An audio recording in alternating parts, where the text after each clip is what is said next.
ሰላም ሰላም ለእናንተ የሆነ የተወደዳችሁ ውድ የሀገሬ ልጆች እንዴት ናችሁ? ደህና ናችሁ ወይ? ሁሉ መልካም፣ ሁሉ ሰላም። የሀገሬ ሰው ሲተርት ምን አለ መሰላችሁ? ስቸኩል ያንቺንም የኔንም በላሁት አለ። ቆይ አንድ ማዳም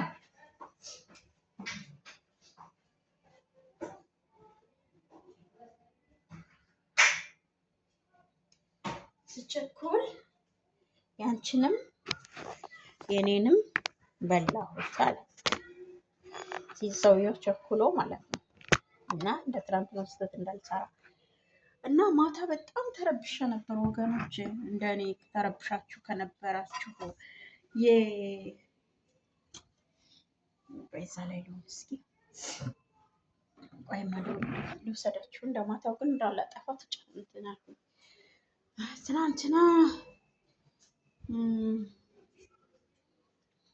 ትናንትና የልዑልን ቪዲዮ ያየ ሰው ነበረ። እውነት በጣም ነበር ያዘነው። ምን አይነት ሀገር እየኖርን እንዳለ በጣም በቃ ከምላችሁ በላይ ነበር ያዘንኩኝ፣ ከምላችሁ በላይ ማለት ነው። እና ከባድ ነው። እና 3 ሰዓት በኢትዮጵያ 6 ሰዓት ነው። ዝርፍጥ ብዬ ላውራችሁ። ቆይ ነው ለወሬ ልጠጥሬ ልፈንዳ። ነገሬ ሰው ሲተርት ምን አለ? ለወሬ ልሞት ለጥሬ ልፈንዳ። እንደዚህ ዝርፍጥ ብሎ መውረድ ደስ አይላችሁም? እና እንደዛ ነው እላችኋለሁ። ትናንትና ቸኩዬ ሰርቼላችሁ ነበር፣ እንግዲህ ቪዲዮ ሰርቼላችሁ ነበር እና ከዛ ምን ስህተት ሰራው መሰላችሁ? ካሜራውን ለካም ገልብጬን የቀረጽኩላችሁ 9 ሰዓት ተነስቼ ሻይ አፍልቼ፣ በእኛ በዚህ ሀገር 3 ሰዓት ተኝተው ነበረ ሁሉም ማለት ነው። ከዛ ሻይ አፍልቼ አውርቼ ቪዲዮ ልለቅ አየዋለሁ። ማየቴ ደህና እንደዚህ ገልብጬዋለሁ ካሜራው። ግን በጣም አዝኜ ነበር። ይገርማችሁ ማለት ልዑል እንደዛ ታሞ ሲቀባጅር ሳይ እንዲህ ሀገራችን በቃ ለእውነት የሚጋፈጥ ሰው መኖር አይችልም እያልኩኝ ማለት ነው። እውነት እና ሰርግ ነበር ደግሞ በዛ እየተንጎዳጎሉ አልቻልኩም ቪዲዮ መስራት አልሰራሁላችሁም። እና አይታችሁታል የንስር ናይን እንዴት እንደታመመ። እናቱ ደግሞ የት ላይ እንዳለች ራሱ አላየሁትም፣ ምክንያቱም የእሱን በጣም አስጨንቆኝ ስለነበረ እንዴት ብዬ እናቱ ልይ ደግሞ። እና ማታ ሰርቼላችሁ ነበር። እውነት በጣም እኮ ነው የሚከብድ ወገኖች። እውነት አይከብድም? ሀገራችን ግን አይከብድም? በቃ እውነትን ለሚጋፈጥ ሰው አትሆንም ሀገራችን። ለሌባ ለቀማኛ ብቻ ነው፣ ለዘራፊ ብቻ ነው የምትሆን ኢትዮጵያ። ለሌቦች በቃ ለሌቦች ብቻ፣ ለነዚህ ቀማኞች ሰውን ለሚዘርፉት ብቻ ነው የምትሆን። እውነትን በተናገር እኔ እንደውም ምን አልኩኝ፣ ጋሽ ገዛነህ በምን አለ እንደው ፈላልገው ባያገኙት አልኩኝ። ልዑል እንደዛ ሆኖ ሳይ ማለት ነው። እናትየዋም የት እንዳለው አይታወቅም አሁን። እና በቃ እንቅልፍ አልወስደኝ ብሎ ቆይ እስኪ ትንሽ ላውራ ከእነሱ ጋር ብዬ ደግሞ መጥቼ እናንተ ጋር ደግሞ ሳወራ ደግሞ ቪዲዮ ያሄድ እና እሱ ነው እላለሁ። ሙስሊሞችን ባላችሁበት ዱዓ አድርጉለት፣ ክርስቲያኖችን ጸሎት አድርጉለት። ከባድ ነው። እሱ እውነትን እየተጋፈጠ የኖረ ሰው ነው። ግን በዚህ መልኩ ደግሞ በደል ሲደርስበት ደግሞ ይከብዳል አይደል? በጣም ነው የሚከብደው። እና አቀማመጤ ምንም ጥሩ አይደለም መሰለኝ፣ ጥሩ አይደለም። ስልኩ እንትን አለ መሰለኝ። ቆይ እስኪ የሆነ ወንበር ነገር ላምጣ።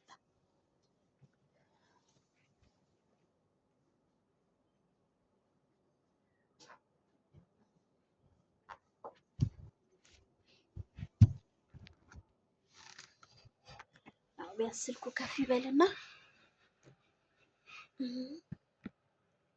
እንደዚህ ብሎ ላውራቸው እና እንደዛ ነው።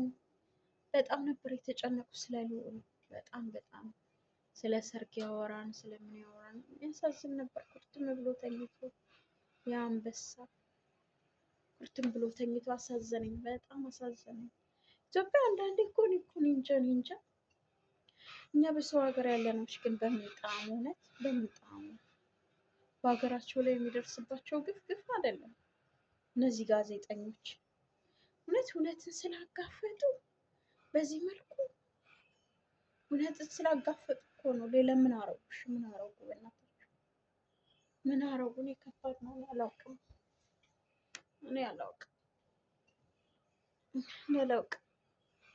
እንደኔ ያያችሁት አላችሁ? የልዑልን ነገር ያያችሁ አላችሁ? የንስራኤል ካላያችሁት የማወራው የንስራኤል ሚዲያ የሚሰራው ልጅ የታመመውን ነው። ድንገት ማታውቁት ማትከታተሉት ካላችሁ፣ እኔ ግን የሚከታተል የለም ብዬም አላስብም። ምክንያቱም የሚሰሩት ስራ መልካም ስለሆነ የታሰሩትን የተንገላቱትን በደል የሚደርስባቸውን ሰዎች ነው እንትን የሚሉ ነጣ የሚያወጡ የሚጋፈጡ ከሞት ጋር የሚጋፈጡ። እኔ ሌላ ነገር ባላይ ይሻለኛል። እነሱን ቪዲዮ ሳላይ አልውልም አላድርም። ሌላ ቪዲዮ እንደውም ምን ያለ ዩቲዩብ ላይ ምንም ነገር አላይም ከነሱ ውጭ። አንዳንዴ መዝሙር እሰማለሁ። ስብከት እንኳን የምሰማበት እንትንም የለኝም፣ ጊዜ የለኝም። እና እሱ ነው እያበረታታችሁኝ ያላችሁ ጓደኞች ደግሞ በጣም አመሰግናለሁ። ቪዲዮውን የምታዩልኝ፣ ቪዲዮ የምትከፍቱልኝ እየጠራችሁ ስትሉ እና መጣሁላችሁ። ተጠርቼ ነበረ። ልጅም እዚህ ላይ እየተነሳ ነው፣ እሱን እየደበደኩ እያስተኛው ነው። እና ለማንኛውም እንደዛ ነው እላችኋለሁ ወገኖቼ። እኔ ሀገራችን ምን ይሻላታል? ምን ይሻላታል?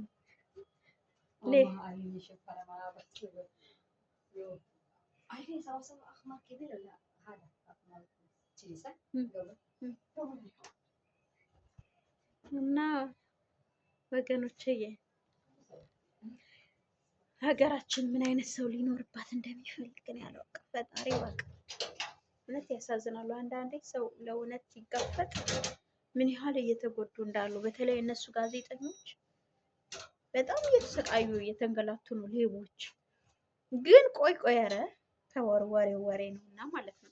እነሱ ጎሳ ነው የሚሉት፣ ምንድን ነው የሚሉት? ጎሳ የሚባለው ነገር የምታውቋላችሁ? በየት አካባቢ ነው ያለ? እስኪ የምታውቁ ልጆች እስኪ ጻፉ። እኔ ሰምቼ አላውቅም እኮ እኛ አካባቢ ነው፣ ግን እኛ አካባቢ ነው ሰምቼ አላውቅም። እኔ አላውቅም። እኔ የት አካባቢ እንደሆነ ግን እሱ ይህ ቦታ ነው እንጃ። ኢትዮጵያ ላይ እስካሁን ድረስ በጎሳ የሚመራ አለ? እንዴት እስካሁን እንደዚህ የባዕድ አምልኮ እየተመለከ ምናምን እንደዚህ ነገር አለ? እኔ እኮ ድሮ የቀረ ነው የሚመስለኝ። እኔ ሰምቼም አላውቅም። እኛ አካባቢ ሆነ እኔ ሰምቼ አላውቅም። ወደ ገጠሩ አካባቢ እና እነሱ የሚያወሩት ወሬ አንዳንዴ ነው አይገባኝም። ሰዎቹ የሚያወሩት ወሬ ከኢትዮጵያ ነው ወይስ የት ሀገር ነው እላለሁ። ይገባቸዋል ግን ሰው ምናምን ምን እኔ አላውቅለትም። ለማንኛውም እያበረታታችሁኝ ያላችሁ አመሰግናለሁ። ማለት ጥሩ ነገር ላይ ስላልኩ ምንም አወራው ወሬ የለኝም። የነ ልዑል ነገር እስኪስተካከል ድረስ ማለት የሆነ አንዳንዴ ሚዲያ ላይ ደስ የሚል ነገር ስትሰሙ ደስ የሚል ነገር ታወራላችሁ፣ ያው እዛው ሚዲያው ላይ ስላላችሁ ማለት ነው። እና አንዳንዴ እንደዚህ አይነት ነገር ሲኖር አሁን ባለፈው በቴዲ ሙዚቃ እንደዛ እህቶች እንደዛ በጥጋብ ሲፈነጩ ሲያለቅሱ እያወራን ነበር።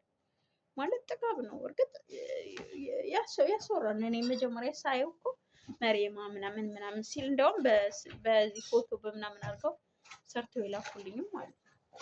በፎቶ ያ መሬማ የሚለውን ስፍር እና አሁን ባለፈው በቴዲ እንትን እያለ ነበር። አንዳንዴ ሚዲያ ትልቅ ስራ ነው የሚሰራው። ሚዲያ ትልቅ ስራ ነው የሚሰራው። ይቆጣጠራችኋል። የምታዩት ነገር ይይዛችኋል። የምትሰሙት ነገር ይይዛችኋል። እፍና አድርጎ ነው የሚይዛችሁ። እና እንግዲህ ልዑልዬ እናቱንም እንግዲህ ዛሬ ጋር አላየሁትም። የእናቱን ቪዲዮ ደግሞ ተገኘች ምናምን የሚል ጽሑፍ አይቻለሁ። እናቱንም እንግዲህ ፈጣሪ የምታምነው አምላክ ፈጣሪ ያወጣኛል ብለህ የወረወርኸው ቀለበት የሰይጣን ነገር ወደ አንተ አይምጣ። በቃ እስከ መጨረሻ እዚህ በፊትም እንደዚህ አይነት ነገር አጋጥሞ ነበር። እውነት ልዑል እኔ ፎቶ ለጥፌ ስለ ሰው ምናምን መስራት አልፈልግም። በኋላ መስራት አልፈልግም። አሁንም መስራት አልፈልግም። ምክንያቱም ሰዎቹን እየተናገራችሁ ፎቶ ለጥፋችሁ እንደዚህ በሆነ ታሪክ በምን በምናምን እኔ የምሰራበት ነው። የዩቲዩብ ጡረተኛ አይደለሁም አልልም፣ ለመስራት ነው ዩቲዩብ የመጣሁ እንጂ እኔ ላወራም ምናምን አይደለም። እና የማንንም ስም እንደዚህ መለጠፍ ፎቶቸውን መለጠፍ ምናምን አልፈልግም። በማንም ሰው መስራት አልፈልግም።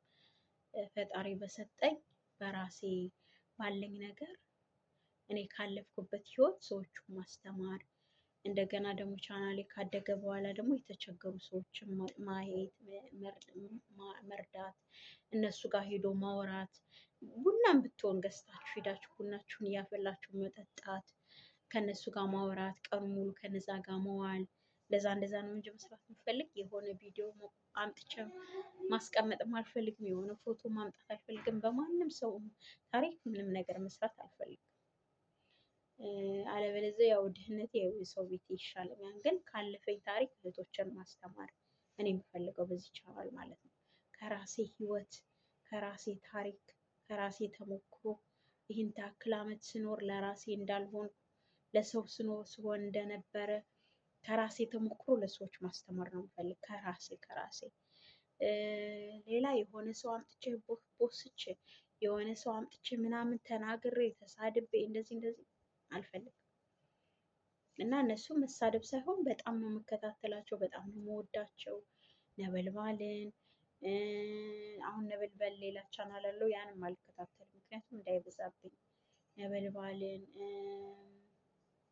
የንስራይንን ብቻ 3 እንትና ያለው ዱካሾ ባለፈው ወንድሙ ምናምን እንደዛ ሲሆን እሱን ያለው። ምክንያቱም ብዙ ከሆነ ደግሞ አእምሯችሁን ይቆጣጠራችኋል። እኔ አንዳንዴ እንደውም ሌሊቱን ሙሉ እያየው እጨናነቅ ነበር። እሺ በጣም ያስጨንቀኝ ነበር ያለውን ስቃይ ምናምን። ባለ ሀብቶች ሀብታቸውን ተነጥቀው ምናምን እንደዚህ ስትሉ ይጨንቃቸዋል።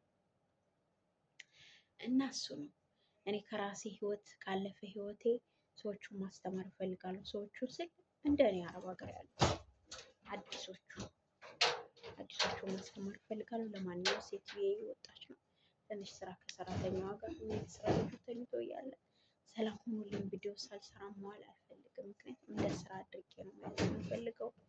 ሰላም ሁኑልኝ ፕሊዝ። የምታዩ ልጆች እንበረታታ፣ እንያያዝ። እንደገና ደግሞ ነው አብረን እንስራ የሚሉ እህቶች አሉ በቴሌግራም ግሩፕ። ነው አብረን እንስራ፣ ላይክ አድርጉ፣ ያጠፋነው ጋር በኮመንት ንገሩን፣ ሰብስክራይብ አድርጉ። የሆነ ሰው ሲጋባ ሲያገባ ምን ሲል ብለን መግባት ሳይሆን እኛው እዚሁ ላይ እንረዳዳ እላለሁ። ሰላም ሁኑልኝ። ትንሽ ስራ ልስራ። ሰላም ሁኑ። ባባይ